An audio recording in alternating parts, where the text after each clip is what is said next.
rero bariko baravuga ijambo ry'Imana gace yicara ahantu atumbere wa mukobwa kitunatuno aba akamugira ibintu nk'ivyo.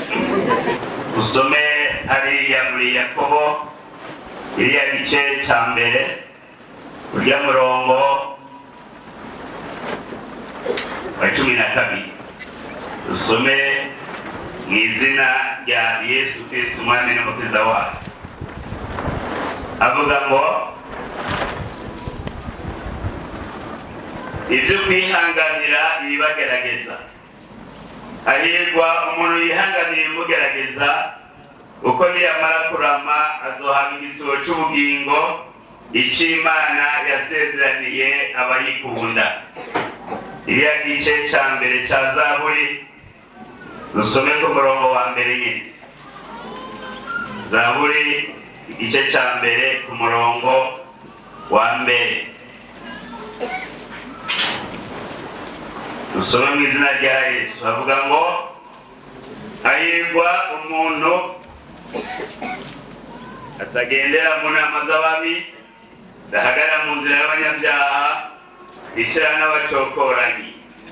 Ariko iyo muhimbara mu ivyagezwe vy'Uhoraho, kandi ivyagezwe vyiwe bidashira ku mutima ku murango no mw'ijoro. Azoba nk'igiti gitewe hafi y'imigezi y'amazi, cama igihe caco, ibibabi vyaco ntivyuma. Ico azokora cose kizomuberako n'aya majambo y'Imana. Aya majambo y'Imana niyo nuguruje kino gikorane, na cane cane ngomba kuyavugako. Aha twabonye ikivugwa cane ni ijambo twita umuhigwe. Murazi yuko kuba umuhigwe abantu bose barabidiganira, baba abakristo cyangwa abapagani, baba abubaha Imana cyangwa abatayubaha, bose barifuza amahirwe. Nico gituma ngaha ijambo ry'Imana ririko riratwereka neza ko abahirwe ari barya bihanganira ibibagerageza. Ndabivuze iri jambo ry'Imana kubera aba banyeshure bamaze igihe bariko bariga ngaha kandi biteguye kwakira n'abantu. Hama rero bariko barinjira n'abariko barasohoka babwirizwa kuja hamwe bariko barashima Imana. Mbega mwibaza yuko uyu mwaka bamaze vyari vyoroshe canke vyari bigumye? Vyari bigumye. Nico gituma ijambo ry'Imana rivuga ngo hahirwa abihanganira ibibagerageza, nibamara kurama bazokwambikwa iki? Igisibo. Hari igisibo c'ubugingo giteguriwe abantu bihanganye. Naho baba baraciye mu mageragezwa, naho baraciye mu ngorane, baba bihanganye. Nico gituma ijambo ry'Imana ritubwira yuko ari abahigwe. Kandi ijambo ry'Imana ritubwiye kandi abandi bahigwe n'abatagendera mu nama z'ababi, n'abaticarana n'abacokoranyi. Ibahimbare mu vyagezwe vy'Uhoraho, kandi ivyagezwe vy'Uhoraho nivyo bashira ku mutima ku murango no mw'ijoro. Bazoca bamera nk'igiti gitewe hafi y'imigezi y'amazi, ibibabi vyaco vyama vyama, kandi mu minsi yo kubaho kwabo nabo Bibiliya yatubwiye neza yuko abo babwirizwa nabo kuba abahigwe nk'uko ijambo ry'Imana rivuga. Ni ukuvuga ababene data, hamwe mwagomba muze kubabaza, muze kuyaga nabo. Igituma tugomba kugurura nuko tuzi inzira baciyemo, ibibazo baciyemo. Ni ukuvuga baraciye mu bintu byinshi, ububi bw'isi barabuciyemo, Satani arabagerageza, ibyaha barabuciyemo, Satani arabagerageza, na Satani yarakoze ariko yaraneshejwe. Baciye mu mageragezwa, baciye mu bintu baburabuza, baciye mu magorwa, baciye mu marushwa, baciye mu mibabaro, baciye no mu nyigisho z'ibinyoma, kandi barabandanya kugendera mu bugombe bw'Imana. Ico bituma uno munsi kuko banesheje bakoranye kugira ngo bashimire Imana kuno munsi, na cane cane bariko barabwira abandi baje, abandi biteguye kuza, yuko ikintu gihambaye ari ukwihanganira ibikugerageza, hanyuma ugaca ugendera mu bitunganye mu bugombe bw'Imana imbere y'Imana. Hanyuma Imana nayo ishikora igakorana nabo, kandi Imana ikabagirira neza, Imana ikabahezagira. Nico gituma nugurugira ijambo hahirwa abihanganira ibibagerageza. uko nibamara kurama bazokwambikwa igisibo c'ubugingo ic'Imana yasezeraniye abayikunda. Kandi abahigwe ko ari barya batagendera mu nama z'ababi, badahagarara n'abanyabyaha, baticara n'abacokoranyi, ibibahimbara biri mu vyageze vy'Uhoraho, kandi vyageze vyo akaba bigashirako umutima ku murango no mw'ijoro. Imana yo mw'ijoro nihabwa icubahiro. Banyeshure mwebwe muriko murasezerana turabakeje, Imana yo mw'ijoro ibahezagire. Amen. Hanyuma namwe mwaje kubakeza na mwebwe Imana yo mw'ijoro ibahezagire. Amen. Ni ijambo ry'Imana rituguruje kino gikorwa cacu ca hano muri kaminuza mwese abaryumvise, Imana yo mw'ijoro ibahezagire. Amen. Rero dusome mu Baroma igice c'umunani. Ndahafise amajambo ngira tuvugane make umwanya muto, hama cesubira nicara hadatumviriza ibindi twigishijwe. Imana ibamugishe. Ku murongo wa 31 Yesu ashimwe. Amen. Abaroma igice c'umunani ku murongo wa 31 havuga ijambo ry'umutwe ngo urukundo rw'Imana. Ko bimeze bityo tuvuge iki, bisanzwe Imana iri mu ruhande rwacu, uwo turwanya ninde? Itimanye umwana wayo ikamutanga ku bwacu twese, izoburite kutugamirira vyose muri we. Ninde azorega abo Imana yatoranije? Mbega ni Imana, kandi ariyo ibatsindanishiriza. Ninde azobatsindisha? Mbega ni Kristo Yesu, kandi ariwe yapfuye, ibiruta yarazutse, ari buryo bw'Imana, bitaye paradusengera. Ninde azodutandukanya n'urukundo rwa Kristo? Mbega n'amarushwa? Mumvirize, aha ndahafise ikintu. Mbega n'amarushwa, canke n'ibyago, canke no guhama, canke n'inzara, canke no kwambara ubusa, canke no kuba mwirinde, canke n'inkota. Nk'uko handitswe, reka dusimbire ku 37, ariko muri ivyo vyose turushishwaho kunesha n'uwadukunze. 38 ngo kuko menye neza ntabikekeranya yuko naho bwoba urupfu canke ubugingo canke abamarayika canke abaganza canke ibiriho canke ibizoba canke abafise ubushobozi canke uburebure bw'igihagararo canke uburebure bw'amajepfo canke ikindi caremwe cose, atakizoshobora kudutandukanya n'urukundo rw'Imana ruri muri Kristo umwami wacu. Yesu abahezagire. Niri jambo natanguye kuyumvira. Ukija mu kazi, ahantu hose ugiye mu kazi baguha iyo bita kaye de charge canke igitabo canke ikaye irimwo ivyo ujejwe. Yesu abahezagire. Avuga ati wewe ujejwe urumankadreze w'ishuri, ujejwe kuraba ko abantu badacegwa, ukaza guhamagara mw'ishuri ko baje, hama ugatanga impusha n'ibindi. Ntuco ubona uw'ibiharuro yasivye ngo nuko wavyize ngo ko ataje ngo hagarara mu ndabigisha ngwinjira. Aho bantu ufashwe n'imwe y'ubujuju. Yesu abahezagire. Ibintu vy'ubuvugishwa ndabikunda muga ndabitinya. Hari umusore umwe yaje gusengera mw'ishengero rimwe rya Pentekote, aje akaguma, hari umukobwa w'umuganga yakorera Gitega, akaguma ashaka uburyo iyo mukura. Rero bariko baravuga ijambo ry'Imana, agace yicarana atumbere wa mukobwa kitunatuno akaguma agira ibintu nk'ivyo. Basohotse acaramuhamagara. Uwo musore yari muri abo basoda baja gukorera igihugu hanze, yaravuye muri Somalia. Ashitse acaramuha ati jewe mvuye muri Somalia, mugahajya nari hajya nahatse guturika. Imana yagumbwira mubaze uryama n'uwe ndaguhaye. Yesu ashimwe. Bivana na kode, bivana na kaye de charge biriho ivyo wiyemeza. Ikibihindura niki? Umukoresha mukuru gusa. Yesu abahezagire. Hanyuma rero biraba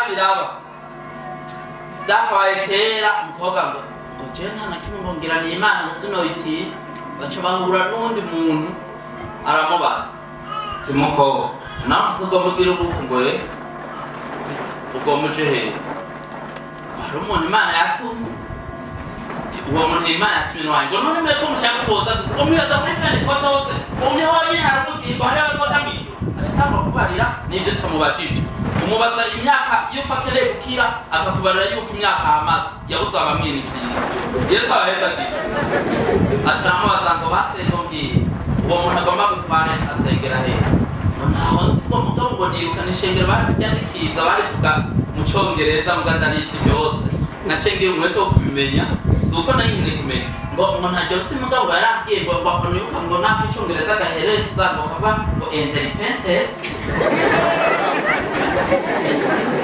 Yesu ashimwe ndiko ndigisha amadini naho nobivuga je nzi ko mvugira ibyo ndimo nawe urarivugira ko nabonye ngahamisa umuntu wese avugira icyo arimo hari n'aho bambara uniforme by'ibyo bemera n'amashirahamwe arimo aba yamamaje iryo shirahamwe reka rero mbe ndavuga ibirere hanyuma rero ngo ngasengera muri independence mugabo kubera yumvise ko yiviriye muri Somalia na kakantu ko kwitunatuna konyene ako niko kari muri iyo karedo charge imvisi Yesu abamugisha ndiko ndari kumengo biratwenza ariko birababaje barasuye baramuhanura aranka haja rero amatwi haja mu rupfu ntiyumva ihoro naho kuza ko bibi ateraje hagati na hagati umunsi wa amatwi ariko haja mu rupfu ntiyumva Imana idufashe amen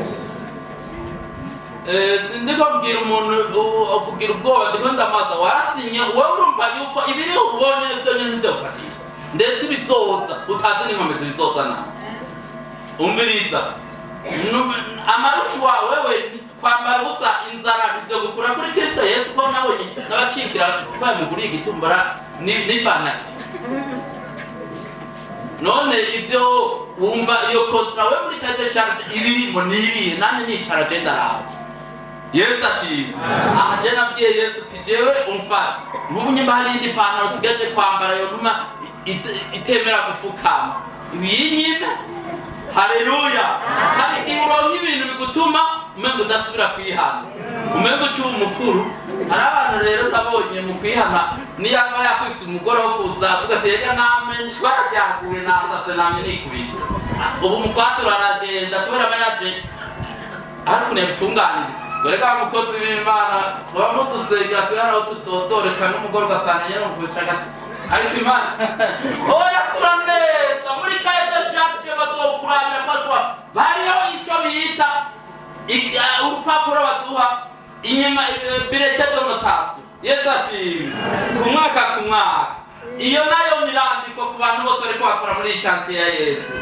Yesu abaheza agira wewe ntiwaturaneza haleluya nta wacha bameze gutyo wewe wase kumaramara imbere y'abajya abantu ushaka kwitagatifuza ahantu uzoza mubivana muri kaide charge ibyo wasiye waramenye neza utabikekeranya yuko naho baba marayika umviriza umuntu marayika urenga n'umuntu ateye ubwoba bwe mu ijuru atobukatisha Imana bamugisha none rero ni nanumva sinone iterabwoba mugandiko ndakubaza kaide charge urayifise umukuru agukoresha yaguhaye ikidodi kihe abandi yarabashire ku kashe Yesu ashimwe tugenda kwemera haleluya iyo atagenda ikuye nutayita ntubikugwa nta rufu cyangwa ubugingo cyangwa abamarika ubugingo buri bwo gukura abantu benshi kuri Kristo ukumva umenga ubwoba ibintu ukabikora ku bwoba subira nta kibazo naho ugeze urugendo rurerure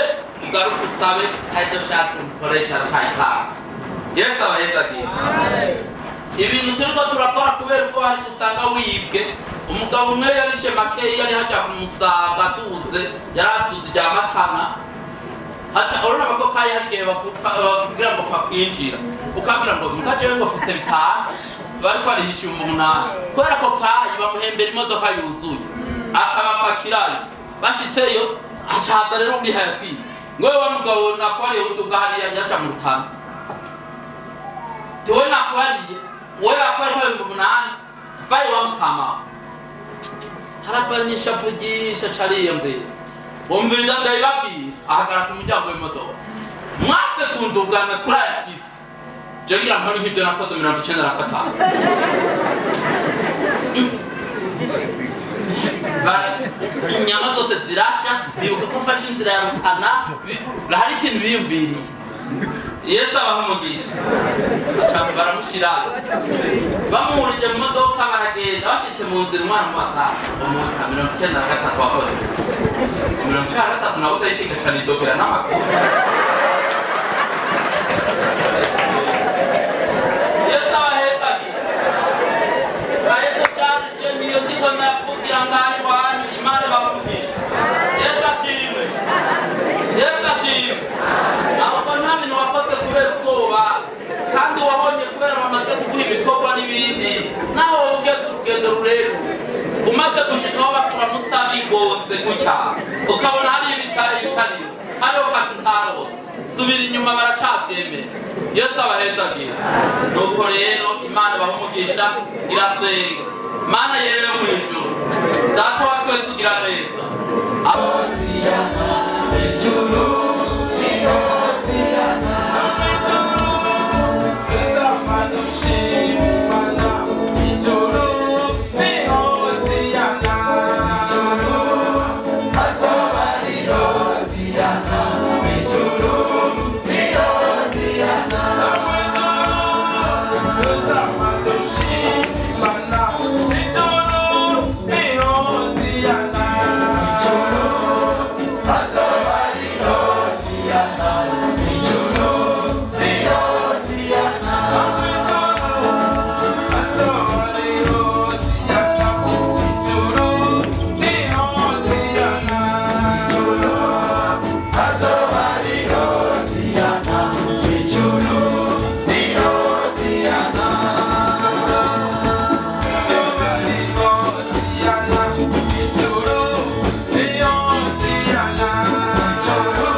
Mungu hakusamu atizo wande hakusawande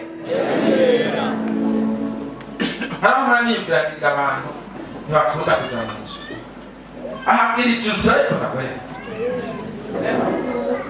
bazomisha ata urakunda mwisho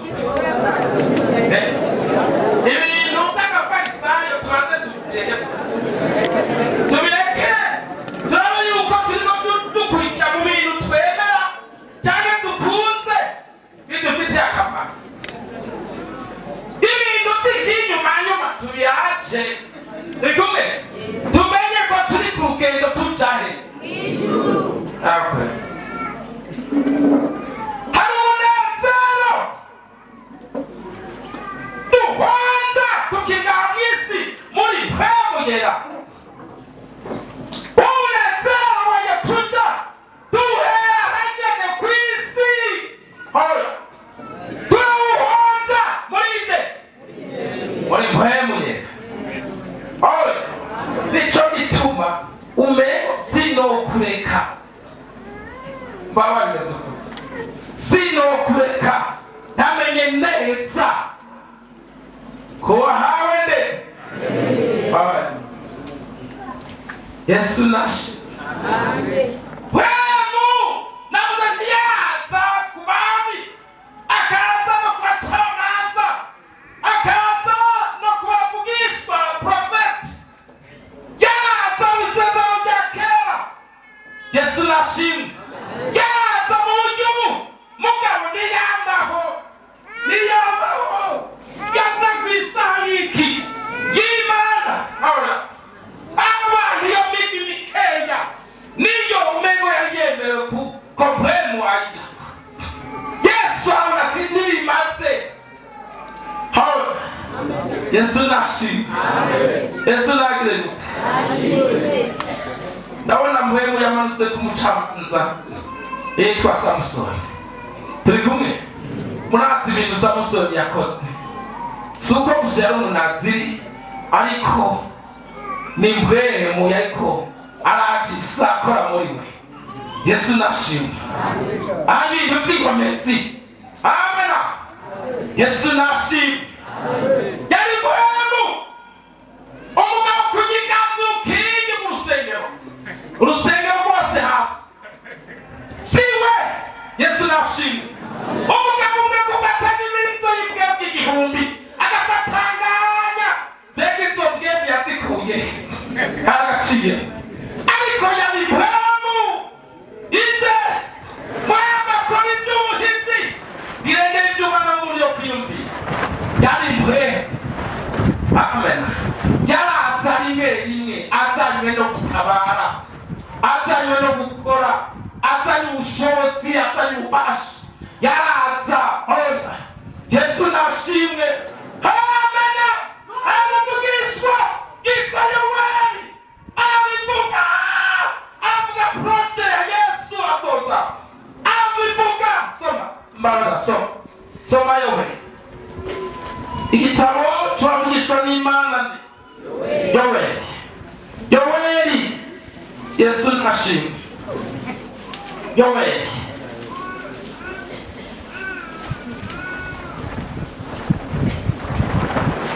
Zamari Hoziyana. Ijuru Hoziyana.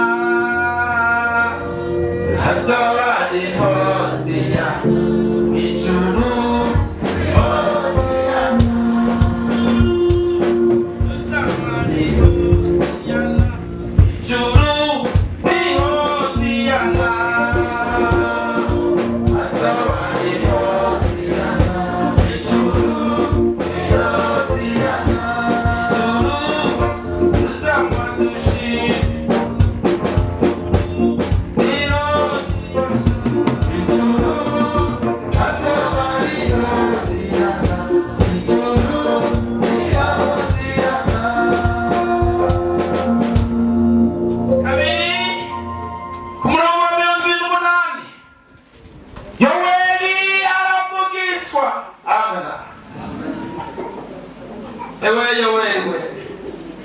Yesu nashimwe.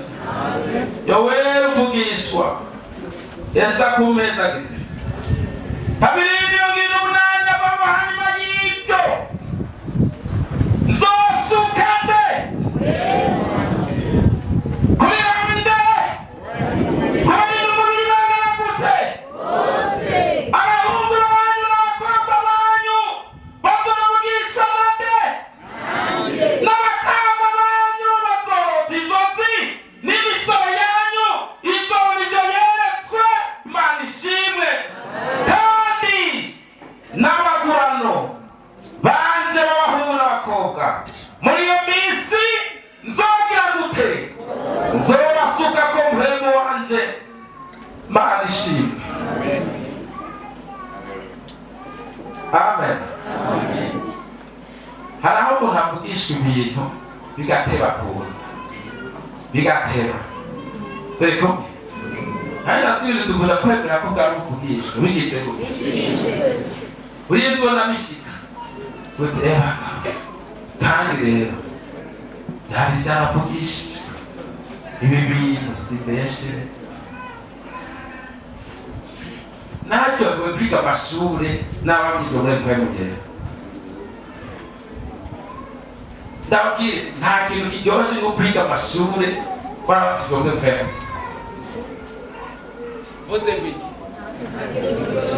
kandi ariko ndagukoka n'izina ryawe siko ndagukoka mubwire gute kugira ngo woroherwe kwiga amashuri. Gira gute? Gira gute? Kugira ngo wubake urugo rwawe neza. Gira gute?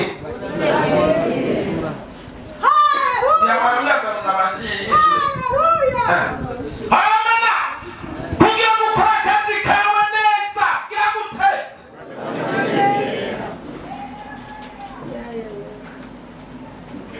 Kugira ngo nturi megishezi. Gira gute?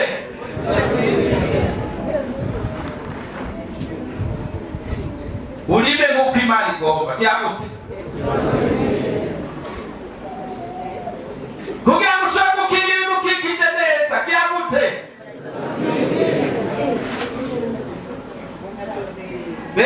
amahema adakora ni hehe none mumara akantu ko gufata ibintu neza buzurane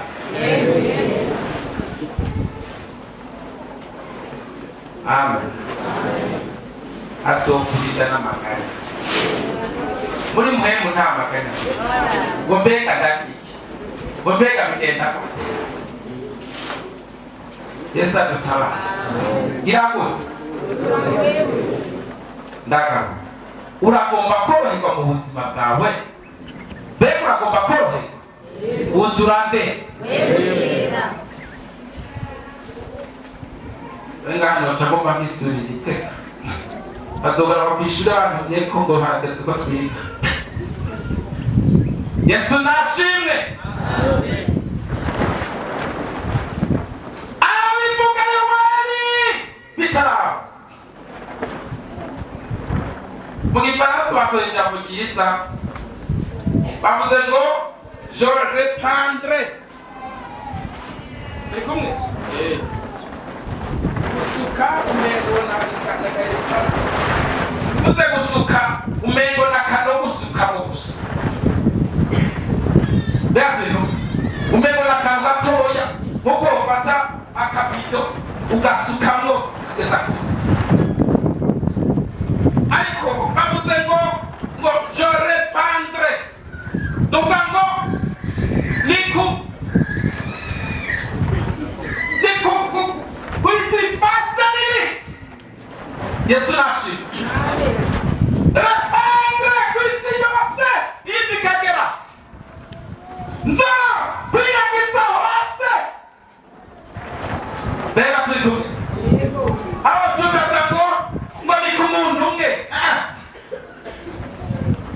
je répandre ku muntu wese afisiki yambaye umubiri wese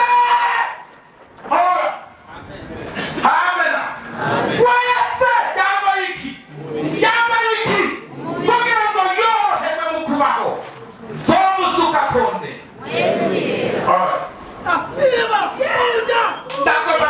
umuntu atambaye umubiri muri mwebwe ninde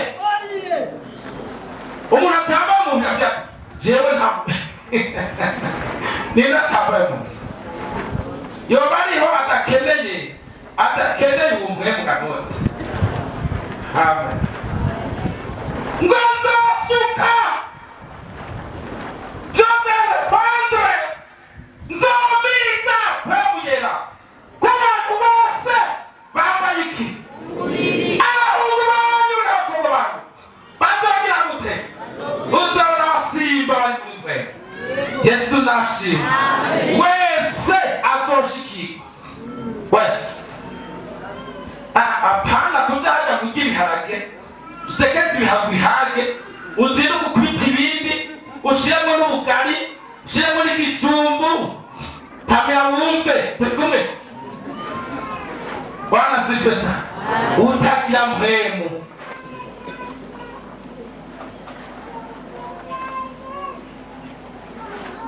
umiriza priority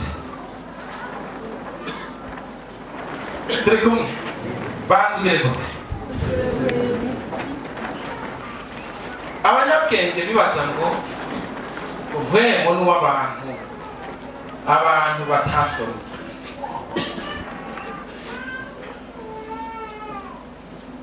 kandi abanyabwenge twamanya agati nivyo guze ngo agati jamwe bakora bitugora kwemera Jesu ndimwo Dio mwishanti emera Mungi emera abafema benshi babanza gufilosofa handa kwitoza utinyongi ngo none ivyo bintu vyavyitonde ngo mpema avuge hariya ngo fanya hivi na hivi ngo yahago kubanza ukabisuzuma nibemera ntibagira nane niba bishatumye babatandikira ivyete vyisho bagaratiya bariya bagaratiya barabafema b'abadokiteri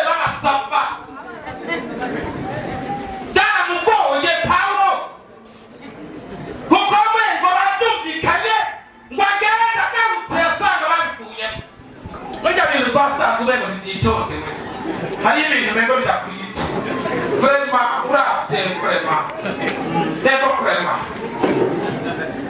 ni formule yihe guteguka ngo vrema Yesu nadutabara wese nahageze anakibabakwe ndagufise uri mutima wuzuye buramu ahandi sindagufise ejo uzohakumpinduka twavuga no musi ejo dusanga warivuyemwo kuko uwunyunganira ni bwemu yafasha akagenda akagukombe akakwemeza imbizibi nitewuhora umva ntubwira namba yo connection ntayogira none zogukiza gute ubuturande Pawulo yatevye aravuga n'ibintu by'ibiraguragu abwira Abagalatiya somye 5:16 arabwira igitego ndavuga nti murabakorana urabona bategetse nta mwanya aragifise wo kugumana nabo mwanya rwamugeranye kuko yatezwa kuja hanze Yesu nashimwe hajawatete ndavuze nti mugendesherane n'aya mafilozofi yanyu sinzi iherezo ryanyu harimo filozofi mu kujamuja harimo uburongozi bwa mpemu tugomba dusenge mpemu ziromuheza kumuvuga ntawe mpeza reka turikumwe ntawe mpeza ubwo ndagushishika vuze ngushishikane ndashishikara mpemu ngomba kugutunga uri muzima ndugu vuze ngumeze gute ukubita ikorasi uri muzima ugiye gutiduka vyose mu ngoro y'Imana ndakubone mu mpemu nde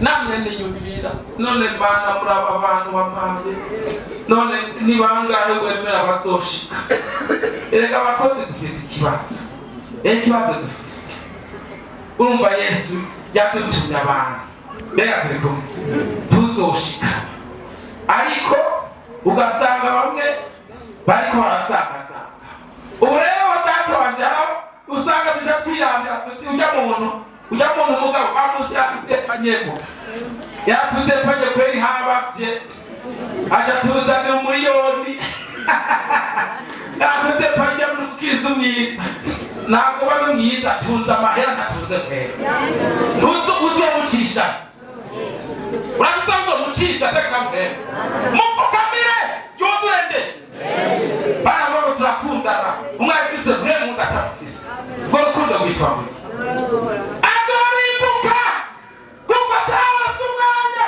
ntagize umwete ukurondera nde mpemu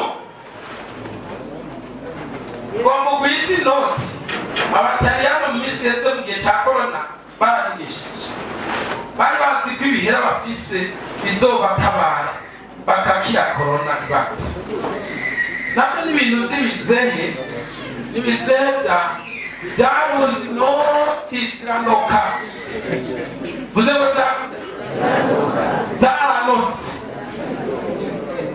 twabona sinzi ko ari kuri n'ubwo atari kuri babicisha mu madirisha baterawe nkaba nabo korona igize gute ibarembeje none amahera atagiza korona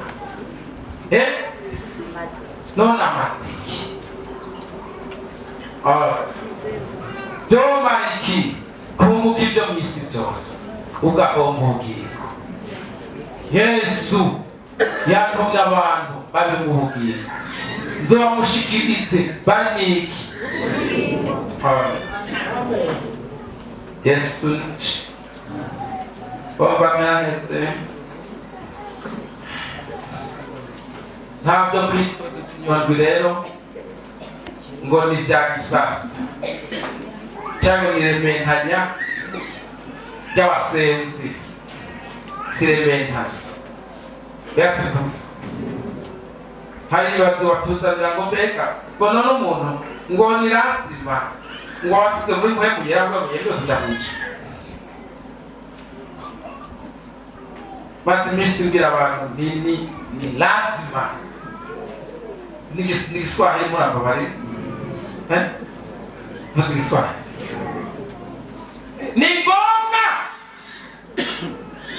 kugira ngo wemere kuwinjira mu ijuru batirizwa imani kwemeye amen iguhande kuko yagize gute yakwemeye. Hari abantu bahora bihanga bakaca bapfa bajya nta mwanya baronse wo kurondera muhego batera bagenda baja muco none wewe kuriho twe nawe endo none ko twiyabiri tuje dupfa wumva tworisha ko mwisi tutagira muhego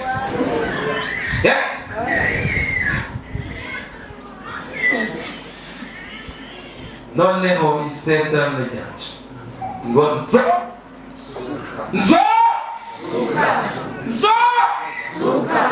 hariya basamaye nzogira nzo amen nzo nzogira gute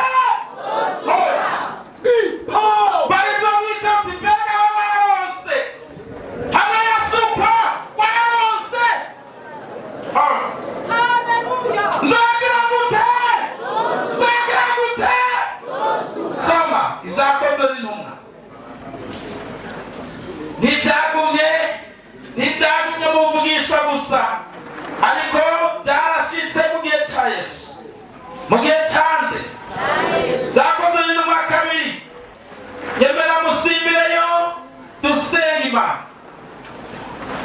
amen nzosuka mpwemu yera kubarinda umubiri bose abahungu n'abakobwa banyu batavugishwa nanje batavugishwa nanje isezerano kuri wewe nanje kubatamba n'abatamakazi zizosuka mpwemu yera nzosuka mpwemu yera nzosuka mpwemu yera kubarinda umubiri bose abahungu n'abakobwa banyu batavugishwa nanje batavugishwa nanje. Yesu nashimwe amen. Yesu nashimwe amen. Mwe wese niyikaba kabe yarabikwa n'ikisumo awe wikozeko wasanze ufise umubiri itega isezerano ry'Imana oya yavuze ati nzogira gute umunsi wa Pentekote ushitse kabiri ku murongo wa mbere bose bari bakoraniye ahantu hamwe haza igihinda kivuye mu ijuru giturumbuka umuhuta ku muyaga w'inkomezi gikwira hose mu nzu bicayemo habonekera ibintu by'igabanya bice nk'iby'umuriro bibaja ku umwe bose bagira gute uzu twende mpwemu yera batangura kuvuga izindi ndimi uko mpwemu yera bahaye kugira gute uzivuga. Yesu nashimwe amen amen. Atangura kuvuga izindi ndimi ahangaha ubuhanuzi bwa Yoweli bwari bugize gute ibyo Yoweli yagize gute byari bigize gute bishitse amen. Hari Yerusalemu amen hanze igihinda kivuye mu ijuru inzu bari mwiragira gute iratigita hari operasiyo ijuru rikoze riyungitene wamugera oya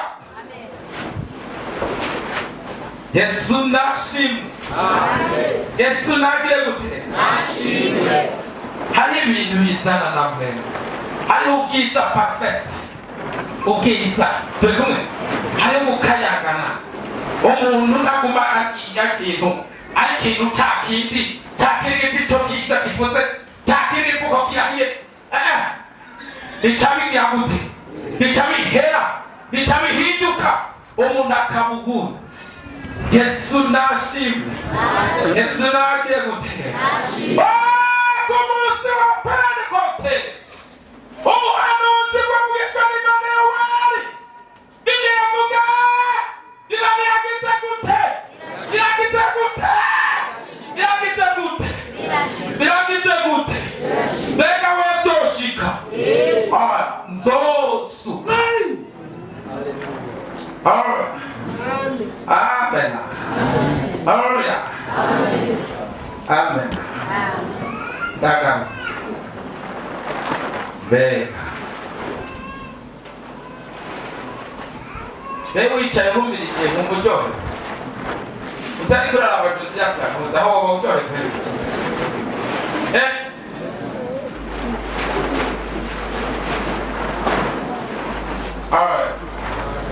wicaye d'une façon confortable wibereye ngaho mu ntebe umeze neza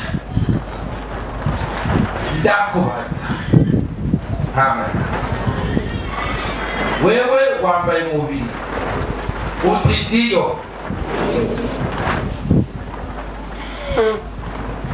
wewe ugize gute wambaye iki none washikiriwe n'umubatizo wa mpwemu yera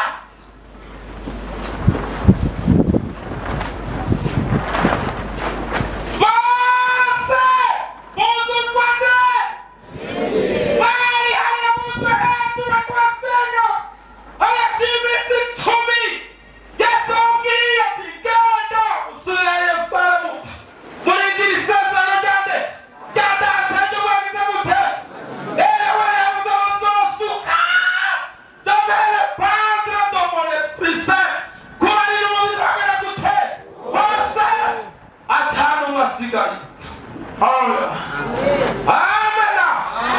hari ibintu bibiri. Hari umuntu yigeze kubipa bica birahera n'umuntu atarigera avyumva. Umva mugenzi ntiwihingutse ngo habe wishinga ngo tumere ibiharage gusa.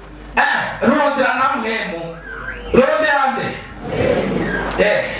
bari hejuru bariko barasenga amen bariko baragira gute bariko baragira gute ntibizova ukuzako nawe urafise inera nuko nawe ubigomba nuko bisaba tuze biki kuko Imana nta butunzi bwo gusesa bifise izobihuwagize gute uzobigomba kugira gute ubigomba kandi yabisavye mbega waratambuye gusaba nuhumishwa amaso nukubona mwarimu agukunda nukubona pastor agufana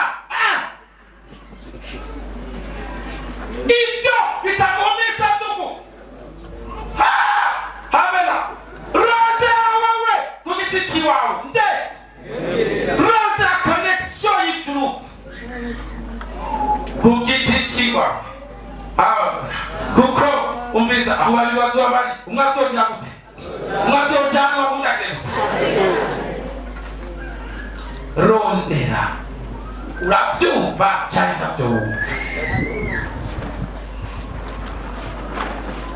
none urengera abantu ba mbere aba bami mpemu yamanukako soko Imana yari yabiziki beteko none we nurondera kwizigirwa nawe ngwikwizigire ikubitse ubutunzi bwabyo. Yesu nashe Yesu nage ntabwo wibaza ndaba iyo ntuziyo baraba biraga mbega banje batagura kunyizigira nanje ngubemwemo habuziki hoya umva zasuka wele usanga yahinduye inzira buze bwagize gute hariho undi muntu badushiye kw'intahe mu misiyoni hanyuma yagiye gupfukama yifuza mpwemuye. Hanyuma uwo munsi arabe yabaye umugisha mw'isi wabatunganya arapfukama abatunganya babeshi abakozi b'Imana ntibari kirenga baranaruha. Hanyuma rero wagenda apfukamye yumva ararushe ku mavi agahindura ivi akariruhurira agapfukamisha rimwe hama agahindura irindi rirushe haragera igihe byose bibura umwishu wanje ntiruhiye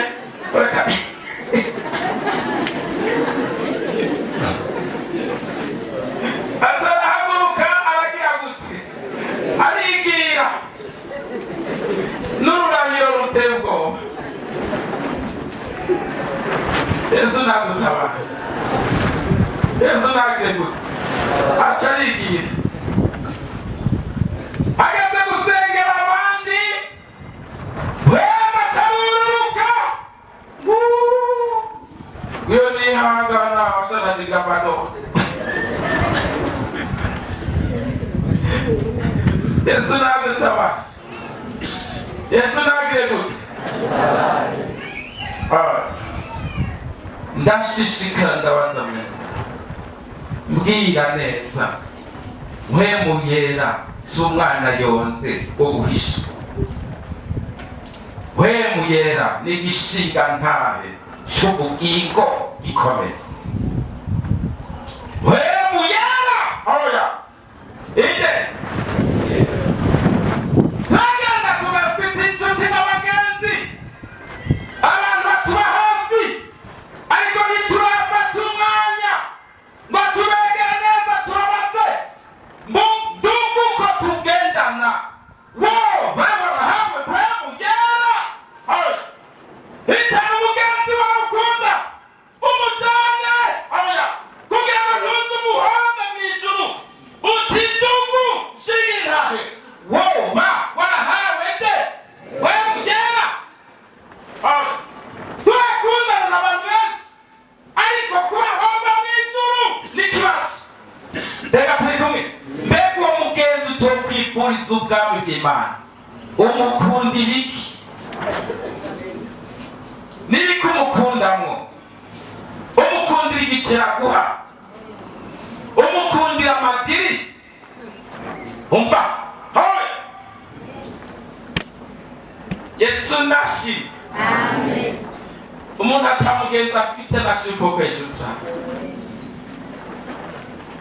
Umuntu atamugenza agira je nta n'umufise ninde ariho mbega waramubwiye waramubatije mbarizo mwitanya mu gishingo c'abawundi cyangagomba ubonye. Yesu nashimwe. Barahawe mpwemu yera mukoreko mubaze muramukije singomba kuguhomba mugambi wo mw'ijuru. Ube waragize gute Yesu nashimwe. Avuga ati mugenzi nitwara ibwana byumve ko mpwemu yera yagize gute.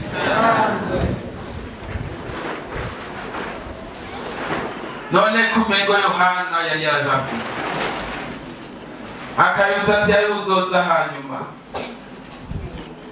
uyo azobatiriza muri mpwemu yera n'umuntu kumengo yari yarababwiye bandikora ibitangaza bahabwa guca bugufi. Pawulo ngo abarambitse ku biganza bose bagira gutera. Amen. Hari abantu benshi bagira ikibazo kuri mpwemu yera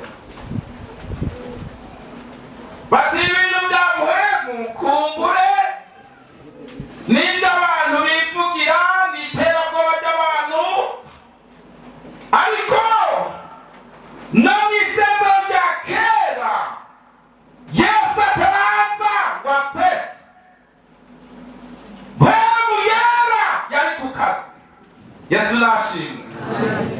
Mpwemu yera yakorana n'abantu kuko mu byaremwe byose mpwemu mu baremye nawe yarimo. Mbega turi kumwe? Mpwemu yariho kuva mu ntama. Yesu nashimwe. Mpwemu yaraza ku bami, yaraza rimwe rimwe akabakoresha, akabavugisha. Mbega turi kumwe? Mpwemu ntiyandika imbuga mu gihe cya Yesu. Hari imigwi imwe yashikako, yashika ku bami. Yesu nashimwe. Nyamara tugende turasoma. Soma hariya.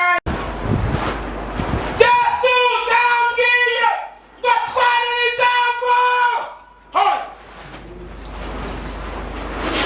Nawe agomba kugusukira. Mbega turi kumwe? Nisuka gutugu. Ijambo. Abantu benshi bahabwa mbe. Bamuyera. Amena. Yemwe mwese Yesu nabambezanye. Oya, sinzi ko umuntu atagomba mpwema. Nindagomba mpwema. Hari bakize demarche yatanguye ari mu rugendo rwo kurondera mpwema. Yoba arimwo.